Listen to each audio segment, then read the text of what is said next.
സുരേഷ് ഗോപിയുടെ മകളുടെ വിവാഹ വാർത്തകൾക്ക് തലക്കെട്ടുകൾ കളറാക്കിയ മാതൃഭൂമി ചാനൽ ന്യൂസ് പ്രൊഡ്യൂസറുടെ പണി പോയി. ത്രിപുരയിൽ CPM തോറ്റപ്പോൾ യെച്ചൂരിയുടെ ക്ലച്ചൂരി എന്ന് തലക്കെട്ടിട്ടതിന് മുമ്പ് സസ്പെൻഷൻ കിട്ടിയ രാജേഷ് കോയിക്കലിനാണ് ഇത്തവണ പണി പോയത്. ഗുരുവായൂരിലെ കല്യാണ വാർത്തകൾക്ക് സിനിമാ പാട്ടുകളുടെ ഈരടികൾ കടമെടുത്തായിരുന്നു കോയിക്കലിന്റെ സ്ലഗിടൽ.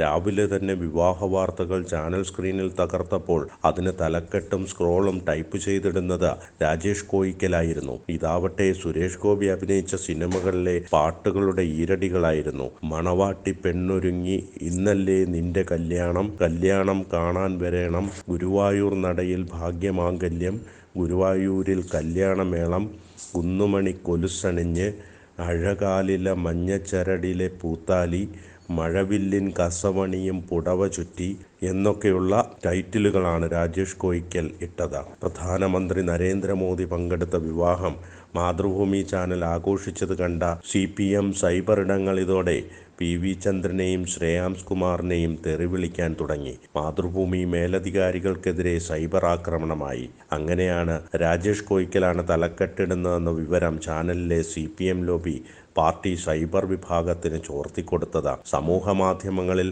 കമ്മി ഹാൻഡിലുകൾ മാതൃഭൂമിക്കും കോയിക്കലിനുമെതിരെ രൂക്ഷമായ സൈബർ ആക്രമണം ആരംഭിച്ചു. ചാനലിലെ ഇടതുപക്ഷക്കാർ സംഗതി മുതലാളിയുടെ ചെവിയിലെത്തിച്ചതോടെയാണ് രാജേഷ് കോയിക്കലിന്റെ പണി പോയത്.